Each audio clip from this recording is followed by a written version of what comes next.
मैं जहाँ तक मुझे जानकारी है, मैं जब रिसर्च कर रहा था आपके बारे में, पीएससी की भी आपने तैयारी की? जी जी। उसमें तो आप, हाँ, उसमें तो आपको अच्छी खासी अपॉर्चुनिटी, राजनीति ही क्यों आपने चॉइस की? लेकिन एक मन में लालसा थी कि मैं नौकरी नहीं करूंगा, नौकरी में लोगों को रखूंगा। तो पिताजी उस समय बहुत डांटते भी थे, 2-4-5 दिन के लिए घर से बाहर भी निकाल दिए थे। उन्होंने कहा इतने बड़े तोप के नाल हो के जिसमें नौकरी में रखोगे। जी, कितना परिवर्तन आया है? अब जब हम रायपुर की बात करें तो उस समय से लेकर अभी तक में कितना परिवर्तन, चूँकि आपने बहुत नज़दीक से देखा है इन सब चीज़ों को। ये शहर में लगभग 6,500 से ज़्यादा मुक्कड़ हुआ करते थे। हमने एक प्रयोग किया, गाड़ी वाला आया, घर से कचरा निकाल, ये हमने शुरुआत की। सॉलिड वेस्ट मैनेजमेंट पर हमने काम किया और देश के ये चुनिंदा शहरों में से हैं रायपुर शहर, जहाँ सॉलिड वेस्ट का 100% मैनेजमेंट होता है।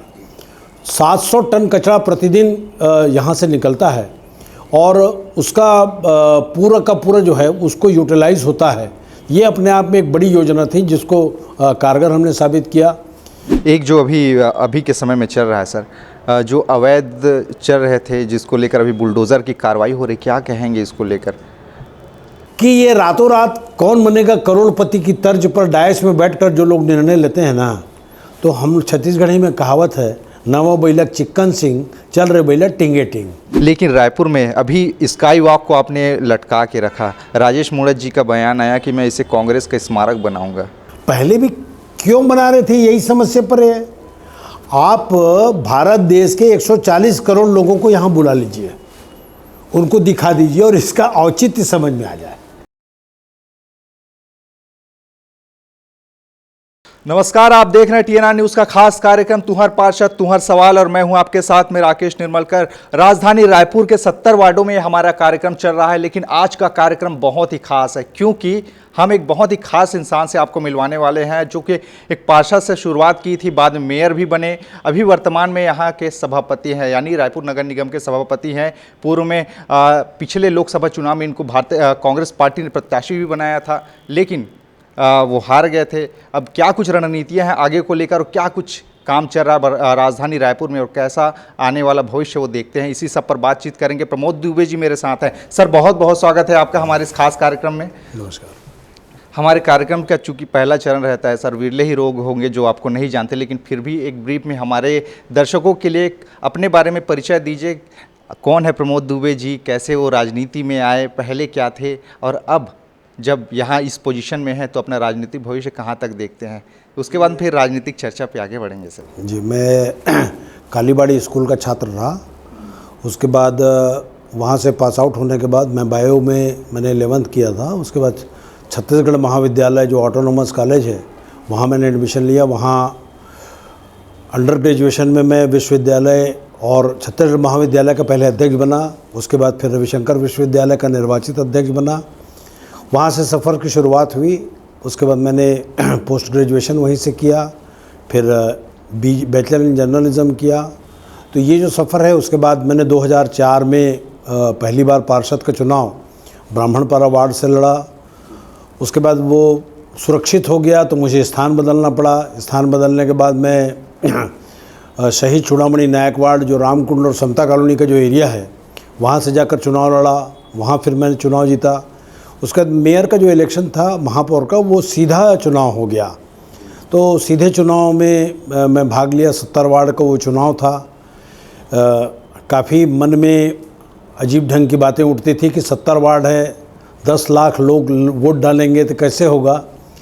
लेकिन सारे लोगों ने मिल करके रायपुर शहर में भारतीय जनता पार्टी की भी सरकार में मुझे महापौर का चुनाव जिताया। मैं उनके प्रति कृतज्ञता भी व्यक्त करता हूं। उसके बाद फिर 2014 से 19 तक के मैं महापौर रहा। उसके बाद लोकसभा का चुनाव लड़ा। लोकसभा के चुनाव में मेरी हार हुई। पार्टी ने फिर से मुझे आदेश दिया कि नहीं, आपको फिर से चुनाव लड़ना है। तो उसके ठीक 4 महीने बाद फिर से मैं चुनाव लड़ा। अब भगवती चरण शुक्ल वार्ड से मैं चुनाव लड़ा। वहाँ से चुनाव जीतने के बाद वर्तमान में मैं नगर निगम का अध्यक्ष, स्पीकर, सभापति के रूप में मैं सेवाएं दे रहा हूं। जी, सेवाएं दे रहे हैं। लेकिन जो राजधानी रायपुर की हम बात करते हैं सर, आपका इतना लंबा राजनीतिक अनुभव रहा है, चूँकि आप राजनीति में हैं। मैं जहाँ तक मुझे जानकारी है, मैं जब रिसर्च कर रहा था आपके बारे में, पीएससी की भी आपने तैयारी की? जी जी। उसमें तो आप, हाँ, उसमें तो आपको अच्छी खासी अपॉर्चुनिटी, राजनीति ही क्यों आपने चॉइस किया? अब चूँकि मैं महाविद्यालय में अध्यक्ष बन चुका था और विश्वविद्यालय का अध्यक्ष बन चुका था, तो उस समय विश्वविद्यालय के जो अध्यक्ष होते थे उनको बहुत पावर होता था। उनको, मैं अंडर ग्रेजुएशन 19 साल की उम्र में मुझे लाल बत्ती गाड़ी मिल गई थी। 19 साल की उम्र में? हाँ, और पूरे महाविद्यालय जितने होते थे उसका मैं निर्वाचित अध्यक्ष रहा। तो बस्तर से लेकर सरगुजा तक और सरायपाली से लेकर के डोंगरगढ़ तक जितने महाविद्यालय होते थे उनका सबका मैं अकेले विश्वविद्यालय का चूँकि अध्यक्ष था। तो उसके बाद हालांकि मैं पढ़ने लिखने में अच्छा था, मेरे सभी भाई जो हैं वो गस्टेड ऑफिसर हैं, मैं भी, मेरा पूरा परिवार नौकरी करता है, लेकिन एक मन में लालसा थी कि मैं नौकरी नहीं करूंगा, नौकरी में लोगों को रखूंगा। तो पिताजी उस समय बहुत डांटते भी थे, 2-4-5 दिन के लिए घर से बाहर भी निकाल दिए थे। उन्होंने कहा इतने बड़े तोप के नाल हो के जिसमें नौकरी में रखोगे, लेकिन इच्छा शक्ति मजबूत थी। मैंने अपने पिताजी को समझाने का प्रयास किया, फिर माने वो, फिर मैंने बिज़नेस स्टार्ट किया। फिर मैं मेरे बसों का काम है, दुबे ट्रेवल्स और माँ शारदा ट्रेवल्स जो है वो मैं बसें फिर हायर करके अपना बिज़नेस स्टार्ट किया और आज मैं व्यवसायी के रूप में ट्रेवल्स और ट्रांसपोर्ट के रूप में मैं काम भी करता हूँ। उस समय से मैं काम कर रहा हूँ 21 साल की उम्र से, तो तब से लेकर आज तक अपने व्यापार व्यवसाय को भी मैं बड़ी ईमानदारी से करता हूँ, जिस प्रकार की राजनीति मैं ईमानदारी से करता हूँ। ईमानदारी से राजनीति। लेकिन जो आपका राजनीतिक अनुभव है कि पार्षद के बाद, अगर रायपुर को अगर मैं समझना चाहूँ, अगर हमारे दर्शक समझना चाहें, आपके नज़रिए से एक एक करके क्रमवार जब पार्षद बने, मेयर बने, कितना परिवर्तन क्रम बाई क्रम अगर आप बताना चाहें, कैसे कैसे उतार चढ़ाव आपने देखे? देखिए, अब जिस प्रोफेशन में जो रहता है, चाहे वो राजनीति हो, चाहे व्यापार हो, चाहे पत्रकारिता हो, उसको मेहनत करना पड़ता है।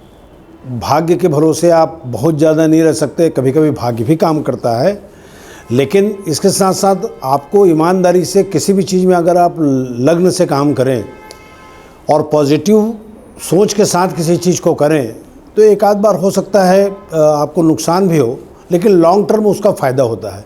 किसी चीज़ का शॉर्टकट कभी नहीं रहा।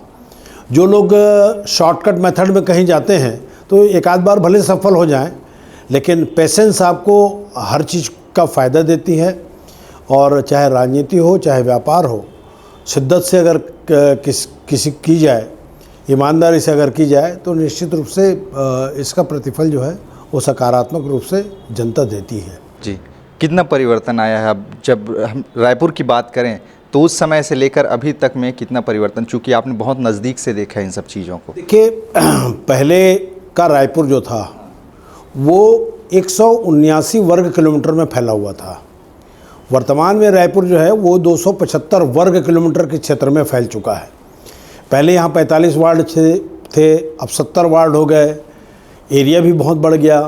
उस हिसाब से अगर कहें तो मैंने प्रयास किया रायपुर शहर को एक नई दिशा और नए सोच के साथ काम करने का। उसी का ये परिणाम था कि तेलीबांधा तालाब जिसका अस्तित्व समाप्त हो गया था, वहाँ से मैंने काम शुरू किया। देश का सबसे ऊंचा झंडा 82 मीटर का झंडा आपके रायपुर शहर में मैंने लगवाई। उसके बाद कटोरा तालाब मैंने बनवाया। उसके बाद ऑक्सीजन का निर्माण मैंने करवाया। सभी गार्डनों में हमने ओपन जिम लगवाए। उसके बाद मल्टी लेवल पार्किंग को हमने बनाया। उसके बाद नया बस स्टैंड जो 50 करोड़ की लागत थी उसको हमने बनाया। उसके बाद जो सीवरेज ट्रीटमेंट प्लांट जिसे कहते हैं कि जो नदी और नालों के जो नदी में जो पानी जाती थी नालों से होकर, वो बड़ी ख़राब दशा में होती थी नाले का पानी, उसमें STP लगवाने का काम हम लोगों ने शुरू किया। बहुत सारे जगहों में लग गया, कुछ एक आध जगह बाकी है वो हो गया। ये शहर में लगभग 6,500 से ज़्यादा मुक्कड़ हुआ करते थे। हमने एक प्रयोग किया, गाड़ी वाला आया, घर से कचरा निकाल, ये हमने शुरुआत की। सॉलिड वेस्ट मैनेजमेंट पर हमने काम किया। और देश के ये चुनिंदा शहरों में से हैं रायपुर शहर, जहाँ सॉलिड वेस्ट का 100% मैनेजमेंट होता है। 700 टन कचरा प्रतिदिन यहाँ से निकलता है और उसका पूरा का पूरा जो है उसको यूटिलाइज होता है। ये अपने आप में एक बड़ी योजना थी जिसको कारगर हमने साबित किया। विसर्जन कुंड मैंने बनवाया रायपुर शहर में। रायपुर शहर का जो इतिहास की अगर बात करें तो ये तालाबों और मंदिरों का शहर कहलाता है। लगभग 216 तालाब यहाँ हुआ करते थे। जब मैं महापौर बना उस समय 179 तालाब यहाँ थे। बहुत सारे नए तालाब को मैंने जीवित किया, चाहे वो तेली बांधा की बात करें, कटोरा तालाब की बात करें, या आमापारा वाले रोड में जो तालाब है उसकी बात करें। लाखे नगर में 2 तालाब है, उसको नए ढंग से हम लोगों ने वो किया, तालाब का गहरीकरण करवाया। उसमें बहुत सारे ऐसे काम थे जिसको हमने किया। लेकिन मैं बलपूर्वक कहूँ या लोगों के आशीर्वाद के कारण कहूँ, यहाँ पीओपी का गणेश बनता था, और वो पीओपी के गणेश इतने चैलेंजेबल थे हमारे पास कि आने वाले दिनों में अगर कहीं हम विसर्जन कुंड में नहीं बनाते या तालाबों में विसर्जन बंद नहीं कराते तो पीओपी का लेयर पूरे रायपुर शहर के तालाबों में बन जाता और कई सालों तक लोग पानी के बिना मर जाते। तो ये वो ठोस काम थे जिसको रायपुर शहर ने अप्रिसिएट किया। इसके अलावा नालंदा लाइब्रेरी मैंने बनाई, ऑक्सीजोन छोटे छोटे बनाए मैंने, नए लगभग 30-32 मैंने गार्डन बनवाया। रायपुर शहर को ग्रीनरीज करने के लिए यहाँ के शमशान घाटों में भरपूर हमने पेड़ लगवाए, तालाब के किनारे हम लोगों ने पेड़ लगवाए। तो इस प्रकार के जो काम थे वो सारे कामों को एक योजनाबद्ध बना करके समय सीमा में हमने पूरा किया। तो ये वो चीज़ें थी जो रायपुर शहर को स्मार्ट बनाने के लिए काफ़ी थी, और स्मार्ट सिटी बनाने के लिए मैंने काफ़ी लड़ाई लड़ी। केंद्र में सरकार थी, लेकिन मेरे आग्रह को उन्होंने स्वीकार करते हुए रायपुर शहर को स्मार्ट सिटी घोषित किया। और ये खुशी की बात है कि उन 100 शहरों में, जो पूरे देश के शहरों में रायपुर शहर का नाम है, वो स्वच्छता की रैंकिंग में अगर हम बात करें तो आज 6वें-7वें नंबर पर पहुंच चुका है। ये हमारे लिए बड़ी उपलब्धि है। आज कहीं रायपुर शहर में बात करें तो जो एयरपोर्ट जाने वाली जो रोड को हमने बनाया, तो पहले एयरपोर्ट की एक ही रोड हुआ करती थी, अगर आपको याद होगा तो। वो रोड चौड़ी हो गई, दोनों तरफ अलग से सड़कें बन गई, बीच में एयरपोर्ट केवल हवाई अड्डा जाने के लिए अलग से हमने मार्ग बनाया। तो ये वो चीज़ें थी जो शहर की आवश्यकता थी, और शहर के लोगों से हमने पूछकर ये काम किया। उसका प्रतिफल ये मिला कि पौने 5 साल के कार्यकाल के उपरांत लगभग एक जो मेट्रोपॉलिटन सिटी होती है वो शहर अब दिखने लगा। आज कितनी खुशी की बात है कि रायपुर से हैदराबाद बस चल रही है, रायपुर से भोपाल बस चल रही है, रायपुर से रांची बस चल रही है, रायपुर से पूना बस चल रही है। एक व्यापार का बड़ा केंद्र बन गया है, और 3 लाख फ्लोटिंग पीपल रायपुर में रोज़ आते हैं। तो कहीं ना कहीं ये वो काम थे जिसको करने के बाद बड़ी खुशी हुई। टैंकर मुक्त शहर करने के लिए मैंने प्रयास किया। 27 नई पानी की टंकियाँ मैंने बनवाई। सॉलिड वेस्ट मैनेजमेंट पर हम लोगों ने काम किया। ट्रेंचिंग ग्राउंड जो सरोना में वहाँ के कॉलोनी वालों के लिए बहुत दिक्कत हुआ करती थी, उसको सरोना के ट्रेंचिंग ग्राउंड को तत्काल मैंने हटवाया, और आज बाहर में है वो, रायपुर शहर के बाहर। तो ये वो चीज़ें हैं जो लोगों की इच्छा और आकांक्षाओं के अनुरूप काम थे, और उसको पूरा करते हुए हमें बड़ी खुशी हुई। अच्छी बात ये रही कि मेरे 5 वर्ष के कार्यकाल में एक भी बड़े प्रदर्शन या आंदोलन नहीं हुए, और यही मेरी सबसे बड़ी उपलब्धि थी। अमूमन राजनीतिक दल में कोई रहता है तो चाहे संतुष्ट हो या असंतुष्ट हो, प्रदर्शन और धरना एक मौलिक अधिकार के तहत आता है। लेकिन मुझे इस बात की खुशी है कि इन 5 वर्षों में जब तक मैं महापौर रहा, एक भी धरना, प्रदर्शन और आंदोलन नहीं हुए। इससे बड़ी उपलब्धि मेरे लिए कुछ नहीं हो सकती। लेकिन फिर भी आपने कहा कि एक मॉडल के रूप में रायपुर अब विकसित होने व्यापारिक केंद्र बन रहा है। लेकिन अधोसंरचना की बात की जाए, रायपुर, हमने बहुत से पार्षदों का इंटरव्यू लिया जिसमें खासकर विपक्षी जो पार्षद हैं भारतीय जनता पार्टी के, उन्होंने रायपुर को एक नाम दे दिया है खोदापुर। जो सड़कें लगातार गड्ढे गलियों में किया जा रहा है, वो समय पर भरे भी नहीं जा रहे हैं, तो इसके लेकर लोगों में नाराज़गी है और काफ़ी ज़्यादा हादसे भी हो रहे हैं। सर, क्या कहेंगे? हाँ, निश्चित रूप से इस बात को मैं स्वीकार नहीं करता। कुछ बातें स्वीकार करने योग्य है। देखिए, जनप्रतिनिधि एक पार्ट होता है और एक पार्ट होता है अफसरों का। हम टेंडर वेंडर नहीं करते, यहाँ के आयुक्त टेंडर करते हैं। जोन कमिश्नर्स हैं, उनकी जिम्मेदारी है कि टेंडर करना, समय सीमा में काम कराना, समय सीमा में रहते हुए जो लोगों की दिक्कतें हैं उन दिक्कतों को दूर करना, ये उनकी नैतिक जिम्मेदारी है। कहीं न कहीं इस कार्यकाल में ये चीज़ें हुई, लेकिन वो भी एक विकास की धारा थी। मैं इस बात को स्वीकार कर रहा हूँ कि जो गड्ढे थे उनको समय सीमा में भरने थे या उसका अल्टरनेट करना था, ये बात बिल्कुल सही है। लेकिन अगर आपको कहीं बड़ी चीज़ें अगर करनी है, अब पूरे पेयजल की जहाँ तक बात थी, तो रायपुर शहर को अमृत योजना में जो केंद्र सरकार की योजना थी उसमें लोगों को पानी देना था। अब पानी देंगे तो सड़क तो खुदेगा, सड़क खुदेगा तो लोगों की तकलीफ़ तो कुछ समय के लिए होगी, लेकिन एक परमानेंट काम जो कहीं भी हो, किसी भी शहर में हो। आपको याद होगा कि भारतीय जनता पार्टी की जब सरकार थी तो माननीय अमर अग्रवाल जी बिलासपुर में डेवलपमेंट कर रहे थे, तो उस समय उन्होंने अंडरग्राउंड सीवरेज का काम शुरू करवाया था। तो लोगों की प्रतिक्रिया के चलते उसका नाम खोदापुर उन्होंने दे दिया था, एक नाम दे दिया था बिलासपुर का नाम, और वो चुनाव उनको हारना पड़ा पिछला चुनाव। लेकिन उनकी मंशा तो यही रही होगी ना कि बिलासपुर में अंडरग्राउंड सीवरेज लाना है। तो एक तरफ अगर कहीं हम विकास की बात करें और दूसरी तरफ गड्ढा भी ना खुदे, ये भी बात सही है, लोगों को तकलीफ़ होती है। और आजकल लोग जो हैं वो किसी भी चीज़ में फास्ट रिलीफ चाहते हैं। हड्डी जोड़ने का भी एक तरीका होता है फ्रैक्चर में, लेकिन एक मूव भी होता है जो तुरंत आराम देता है। लेकिन मूव का जो आराम देना होता है वो उतना कारगर नहीं होता जितना प्लास्टर बांधने से आपकी जो हड्डी है वो मजबूत होगी। लेकिन एनीवे अधिकारियों की जिम्मेदारी थी, कुछ कुछ गलतियां हुई हैं, इसमें कोई अस्वीकार योग्य नहीं है कि ठेकेदार अगर काम कर रहा है तो ठेकेदार के ऊपर नियंत्रण करना जनप्रतिनिधि की जिम्मेदारी तो थोड़ी बहुत है। लेकिन जो अधिकारी हैं, आखिर अधिकारियों का ये काम तो है ना, वो नहीं करेंगे, सब काम को जनप्रतिनिधि के ऊपर डाल देंगे। और मैं किसी जनप्रतिनिधि की आलोचना करूं, कोई जनप्रतिनिधि मेरी आलोचना करे, लेकिन आखिर ये तो अधिकारियों का काम है ना भाई। अधिकारियों का काम अगर अधिकारी नहीं कर रहे हैं, निश्चित रूप से मॉनिटरिंग करना हमारा काम है।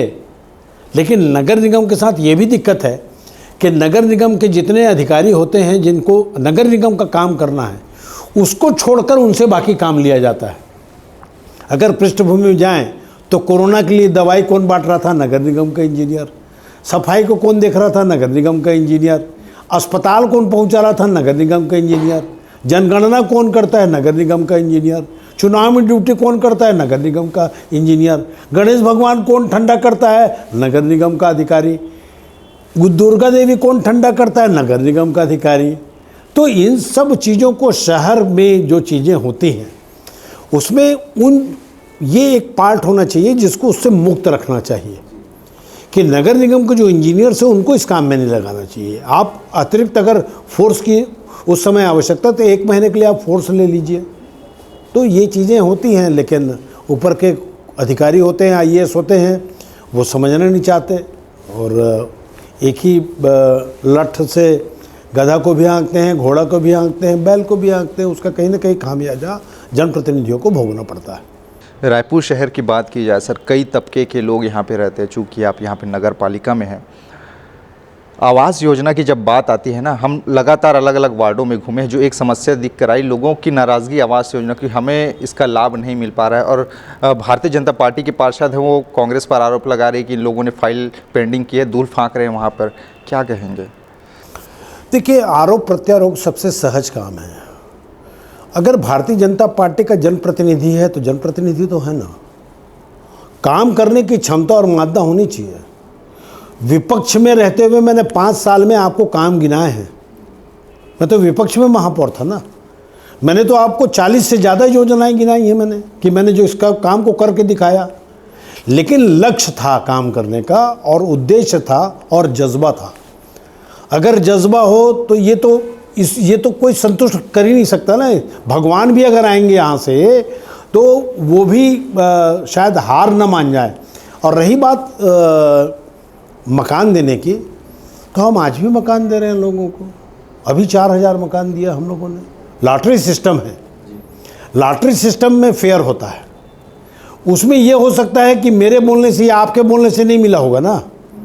अब ये भी एक दिक्कत है कि आत्मानंद स्कूल में भर्ती कराना है तो रैंडमली भर्ती हमने ट्रांसपेरेंट रूप से किया। अब कहते हैं कोई पार्षद आके कहेगा 5 मेरे एडमिशन करा दो, तो वहाँ तो सबके एडमिशन रैंडमली हो रहे हैं। सब गरीब परिवार के बच्चे हैं, सब मध्यम वर्गीय लोग हैं। तो ये यहाँ तो कोई आदमी संतुष्ट नहीं कर सकता, और इसका कोई मापदंड भी नहीं है।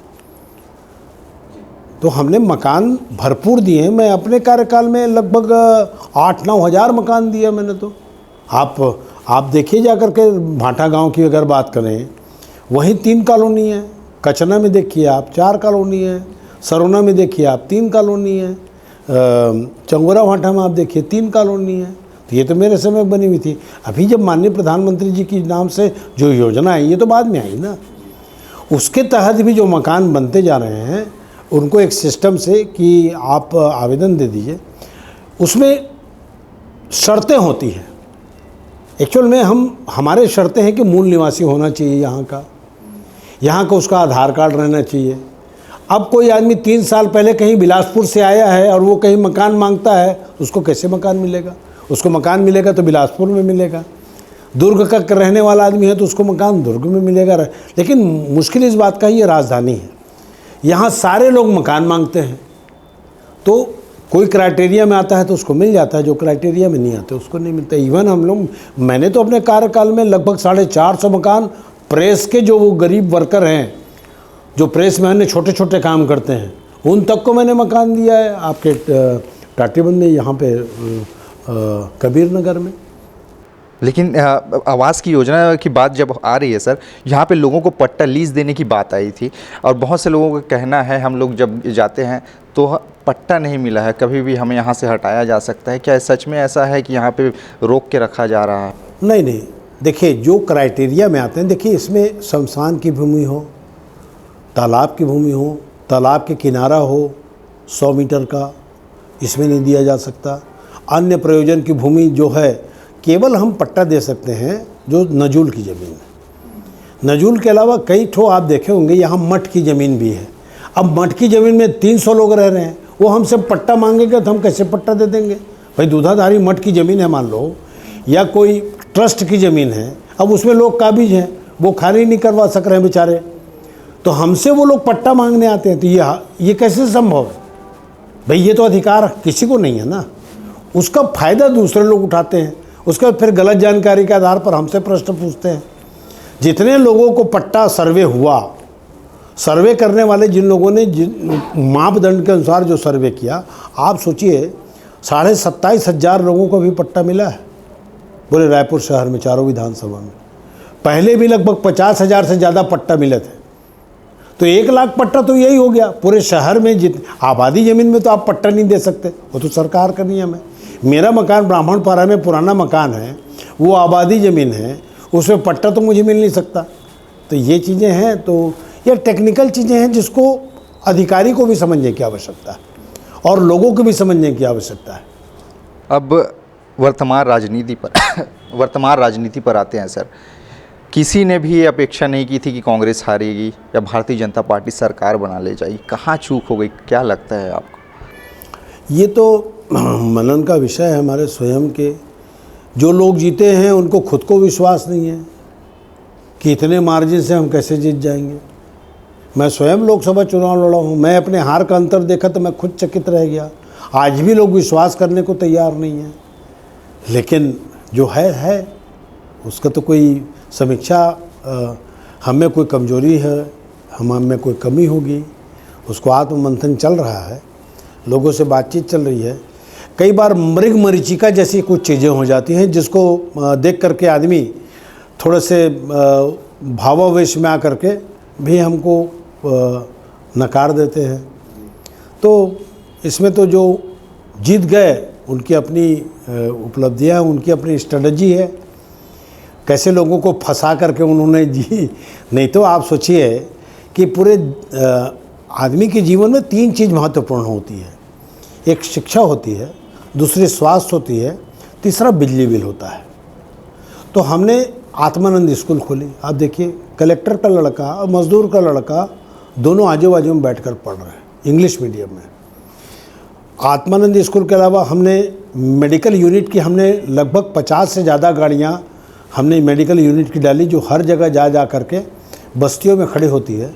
46 प्रकार के उसमें इलाज होते हैं, टेस्ट होते हैं, निःशुल्क दवाई दी जाती है। बिजली बिल आधी योजना थी, अभी हम 200 यूनिट तक फ्री करने वाले थे। ये तीनों चीज़ों में एक मध्यम वर्गीय परिवार हो या गरीब परिवार की कमर टूट जाती थी। ये बड़ी योजना थी, आंगनबाड़ी वाली महिलाओं को कितना पैसा मिलता था आप बताइए। आज उनको 10,000 रुपया हमने किया। अब लोग उसके बावजूद हमको वोट नहीं डाले और भारतीय जनता पार्टी को जिताए, उनकी महतारी वंदन योजना चल गई। तो कि चूक तो नहीं गए आप, पहले ही ला देना था। आपने 15,000 की घोषणा की, कहीं ये समझने में लेट तो नहीं कर दिया आप लोगों ने? नहीं, अब देखिए ये कंपटीशन की बात नहीं होती कि वो अगर ऐसा किया तो हम ऐसा कर दें, वो ऐसा नहीं किया तो हम ऐसा न करें। अगर कहीं देखें दूरगामी अगर परिणामों को देखें, केंद्र की सरकार ने ये ऐलान कर दिया है कि 2028 तक के 5 किलो राशन हम मुफ्त में देंगे। अब मैं इसको उचित नहीं मानता व्यक्तिगत तौर पर। हम एक तरफ ये कहते हैं कि हमारा देश विश्वगुरु बनने जा रहा है, दूसरी ओर हम 5 किलो अनाज दे करके 85 करोड़ लोगों को क्या बताना चाहते हैं।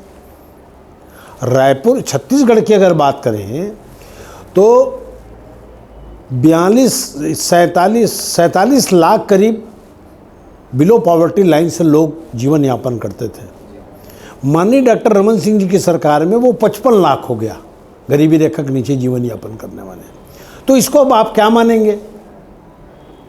हम कह रहे हैं हम बहुत विकास कर रहे हैं एक तरफ, और हम आंकड़े निकाल रहे हैं तो 46 लाख से 55 लाख हो गया, 9 लाख गरीबों की संख्या बढ़ गई। तो ये तो एक दूसरे के दोनों पूरक चीज़ें हैं ना। ये ऐसे कैसे होगा भाई? जब हमारा प्रदेश तरक्की कर रहा है तो गरीबी रेखा के नीचे जीवन यापन करने वालों की संख्या कम होनी चाहिए ना। अभी भूपेश बघेल जी की सरकार जब आई, उन 5 वर्षों में वो संख्या वापस 42 लाख हुई। अब इसे क्या मानेंगे आप? क्या उनकी कार्यशैली गलत थी? क्या छत्तीसगढ़ की संस्कार और संस्कृति की बात करना गलत था? क्या यहाँ की महिलाएं जो ठेठरी, खुरमी, बरा, बबरा बना रहे हैं, जो दिल्ली के बाज़ार में बिक रहा है यहाँ की छत्तीसगढ़ी महिलाओं की, वो आज देखिए आप बड़े बड़े स्टोर में, दिल्ली के स्टोर में ये छत्तीसगढ़ी व्यंजन बिक रहे हैं। तो कहीं ना कहीं सम्मान तो हम लोगों का बढ़ा ना। आज आप देखिए कि बोरेबासी को बीजापुर में जा कर के अंतिम में बैठा आदमी भी खा रहा है तो बड़े शान से खा रहा है। तो ये तो हमारी चीज़ों को गर्व करने की बात थी, जिसको लगभग लोग भूल से गए थे। आज देखिए आप जगह जगह पर रिसेप्शन जहाँ हो रहे हैं वहाँ चीला, फरा ये रखा रहा है, झीमी कांदक सब्जी रखा रहा है। पहले, इससे पहले आपने देखा था क्या ये चीज़ें? कहीं ना कहीं हमारे संस्कृति और संस्कार तो विलुप्त होते जा रहे थे ना आजकल। अब आप देखिए कि युवा ओलंपिक भूपेश बघेल जी ने कराया था, तो फुगड़ी, गेड़ी, बाटी, भौरा, ये सब चीज़ जो थी, जो फिज़िकल फिटनेस की जो चीज़ें हुआ करती थी, जो लुप्त हो गई थी। लोग बड़े बड़े पैसे देकर जिम जाने लगे थे। आज देखिए आप फुगड़ी खेल रहे हैं, ये तो अच्छी बात थी ना। कहीं ना कहीं हमसे चूक हुई।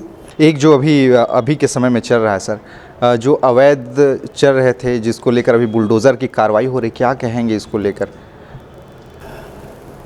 नहीं देखिए, कार्रवाई तो होनी चाहिए। चौपाटियों पर ये अभी ही ले लीजिए, बैजनाथ पारा है, बहुत सारे एरियाज़ हैं जहाँ पे कह रहे हैं कि अपराध मुक्त रायपुर हम बनाने वाले हैं। हमारी शुभकामनाएं हैं उनके साथ में। वो भी कुछ अपना कार्यक्रम बनाए होंगे, उसके तहत कर रहे होंगे।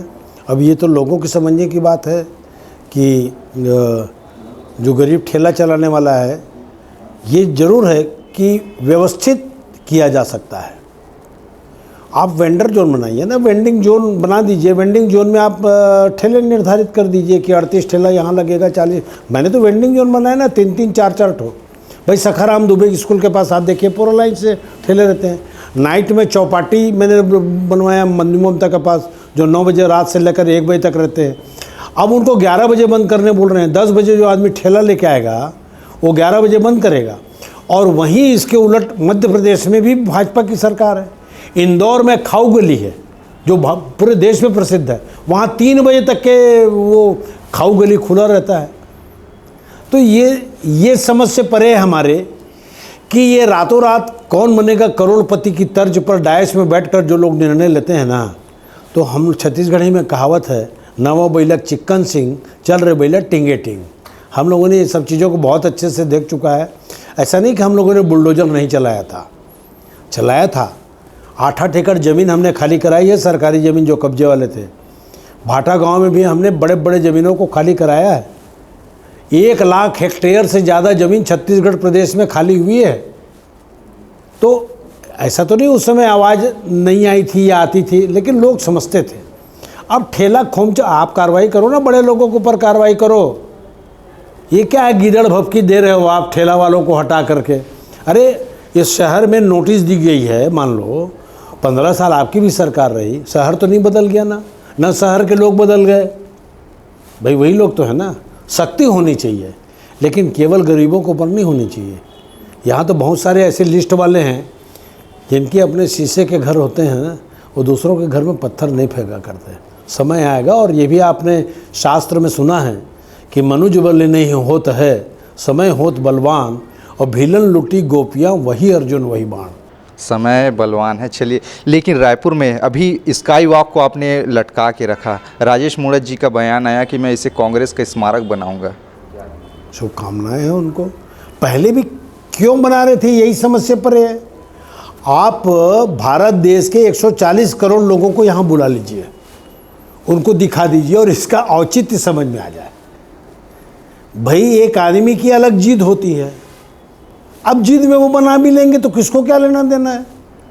भाई जनता का पैसा है। हम तो ये कह रहे थे कि भाई उसके बदले में आपको दूसरी चीज़ कर दो ना, फ्लाईओवर बनवा देना था ना। स्काई वॉक, देखिए बात तर्कयुक्त होनी चाहिए। स्काई वॉक जिसके लिए बन रहा है, मान लो वो ऊपर ऊपर जाएगा, उसको जहाँ जयस्तंभ चौक से जहाँ कलेक्ट्रेट तक जाना है तो 5 रुपया ऑटो वाले देगा, वो कलेक्ट्रेट तक चला जाएगा जी। वो ऊपर चढ़ करके, और उसकी हाइट कितनी है? 25 फुट है, और इतना ऊपर से जाएगा वो। ठीक है, उस समय की आवश्यकता होती। देखिए ये जिद वाली बात होगी तो अलग होगी, लेकिन आप जितने बड़े शहरों की अगर बात करें तो जो FOB था, फुट ओवर ब्रिज है ना, वो कारगर था। फुट ओवर ब्रिज कारगर होता है, लेकिन ये स्काई वॉक कौन से शहर जहाँ बना हुआ है उसको तो तोड़े। बम्बई में हो चाहे कलकत्ता में हो, ये तो 15-20 साल पहले हुआ करता था।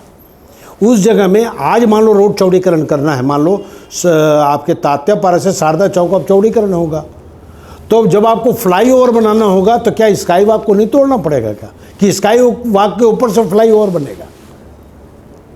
भाई ये तो सामान्य आदमी भी समझ सकता है। ठीक है, उनकी अपनी जीत होगी, बना भी लेंगे, बना भी लें, हमको क्या लेना देना है? अब शहर उनके हवाले है। 1 ठो नहीं 10 ठो बनाए वो स्काई वॉक। लेकिन जनता इन चीज़ों को जानती है कि क्या बेहतर है, अच्छा बनाए। हमारी तो शुभकामनाएं हैं उनके साथ में। जी, भारतीय जनता पार्टी ने यहाँ की पूरी जितनी सीट 4 सीटों पर कब्जा किया और बहुत बड़े मार्जिन से जीत। ये लोकसभा चुनाव के लिए कहीं संकेत तो नहीं है सर, कहीं मुश्किल तो नहीं होगी कांग्रेस को? देखिए हर चुनाव के अपनी स्ट्रेटजी होती है, हर चुनाव के अपने तर्क होते हैं, हर चुनाव के अपने मुद्दे होते हैं। विधानसभा का जो चुनाव ठीक इससे 2018 में हुआ तो हम 67 सीट जीत कर आए थे। भारतीय जनता पार्टी वालों को भी शायद एहसास नहीं रहा होगा कि वो 15 सीट में कैसे जीते। उनको भी ये तो एहसास रहा होगा ना कि 30-40 सीट में जीतेंगे। अभी हमारा जो वोट प्रतिशत है वो मात्र 0.04% कम है। ये ज़रूर है कि भारतीय जनता पार्टी के वोट बढ़े हैं। जोगी कांग्रेस के जो वोट थे वो हम समझ रहे थे हमारी ओर शिफ्ट होगा, लेकिन वो वोट उनकी ओर शिफ्ट हो गए। मैंने पहले भी कहा इस बात को कि मृग मरीचिका होती है ना, तो हिरण कई बार पानी समझने लगती है, वो पानी नहीं होता। 1-2 बार ऐसी चीज़ें हो जाती हैं। अब ठीक है, ये तो जो जीता वो सिकंदर। दावेदारी करेंगे फिर लोकसभा के लिए? हाँ, क्यों नहीं करेंगे, बिल्कुल करेंगे। क्या लगता है? नहीं, लगने का क्या है, हम अपनी आइडियोलॉजी पर चुनाव लड़ते आए हैं और जनता हमारे कामों को देख चुकी है। तो हमको कहीं ये है कि देखिए आज लोकसभा चुनाव से पहले विधानसभा चुनाव हुआ था। विधानसभा चुनाव के ठीक 5 महीने बाद हम 2 ही सीट में आए। भाई 11 सीट में हम 9 सीट में चुनाव हार गए। उसके बाद 3-4 उपचुनाव हुए, सब में हम जीत गए। 71 में आ गए थे हम तो 68 से। तो कहीं ना कहीं ये चीज़ें होती हैं, हम अपनी बातों को ठीक से रख नहीं पाए। कई बार ग्लोबस जो होता था तो हिटलर का जो पीए था वो एक झूठ को जब 100 बार बोलता था तो सच में परिवर्तित हो जाता। जी, एक आखिरी सवाल सर, अविश्वास प्रस्ताव लाने की बात हो रही है यहाँ पर, क्या लगता है? बहुत से पार्षदों से भारतीय जनता पार्टी के हमने जब बातचीत की तो कहा कि हमारे संपर्क में हैं बहुत सारे, स्थिति तो यहाँ गड़बड़ा रही है फिर आपकी। कॉन्फिडेंस होना चाहिए, लेकिन ओवर कॉन्फिडेंस है इन लोगों को। आप अगर कहीं कहेंगे कांग्रेस के आज 39 पार्षद हैं और इनको चाहिए 47 पार्षद फ्लोर में, 2/3। तो अब ये कह रहे हैं, तो वैसे भी भारतीय जनता पार्टी के नेताओं की आदत सी है कि इस प्रकार की बातें करना। सरकार भले बदल गई है, लेकिन प्रजातंत्र में एक चीज़ आप जानिए कि मैं इसका पक्षधर नहीं हूँ कि आप अविश्वास प्रस्ताव ला रहे हैं। संविधान में सबको काम करने की समय सीमा तय की गई है। अब उनके अगर कहीं हम केंद्र में सरकार बना लेते तो उनके क्या सांसदों को हम अपदस्थ कर देते? क्या अविश्वास प्रस्ताव ले आते? क्या भाई 5 साल के लिए चुने हुए जनता ने, जब रिसर्च कर रहा था तो 5 साल का कार्यकाल देखो ना, आप इतनी हड़बड़ी क्यों कर रहे हो? हाँ, उसमें तो आप जिसको जनता ने चुना है 5 साल के लिए चुना है, तो 5 साल आप उनको रहने दीजिए। प्रजातंत्र में ये चीज़ें अच्छी नहीं हैं। आज सरकारें तो आती जाती रहती हैं, लेकिन हम क्या ये काम करेंगे? क्या हम कभी नहीं किया, हम लोगों ने कभी नहीं किया ये काम, और ना हम करेंगे, और ये करेंगे तो देखेंगे कितना परिवर्तन आया है। हम लोग मजबूत लोग। चलिए, बहुत बहुत धन्यवाद सर। जाते जाते यदि आप हमारे माध्यम से कोई संदेश देना चाहें अपनी जनता को। मैं TNR न्यूज़ के सभी लोकप्रिय दर्शकों को अपनी ओर से धन्यवाद देता हूँ, और TNR न्यूज़ लोगों के कान और आँख बनकर लोगों के बीच में जाती है और उनकी समस्याओं को सरकार तक के पहुँचाने में एक बड़ी भूमिका निभाती है। मैं उनको बहुत बहुत धन्यवाद देता हूँ, और जिस प्रकार की अच्छी पत्रकारिता वो करते हैं, इससे स्वाभाविक तौर पर हमारा पक्ष भी उजला होता है। धन्यवाद, नमस्कार। तो आपने सुना पूर्व महापौर रायपुर के प्रमोद दुबे जी को, जिनका कहना है कि भले ही चुनाव हारे हैं, गलतियों को एक्सेप्ट कर रहे हैं और आने वाली चुनाव जो लोकसभा चुनाव होने हैं उसको लेकर अपनी रणनीतियों को बता रहे हैं, साथ ही साथ अपने जो कार्यकाल हैं उसकी उपलब्धियों को भी बताते नज़र आ रहे हैं। और इसी के साथ दर्शकों को भी ये कह रहे हैं कि आप भी सतर्क रहिए और जो स्वच्छता है उसको लेकर भी ध्यान रखिए, ताकि एक बेहतर रायपुर हम बना सके। बहरहाल इस खास कार्यक्रम में इतना ही, अगली बार होगी आप सबसे फिर मुलाकात, तब तक के लिए अनुमति दीजिए, नमस्कार। बहुत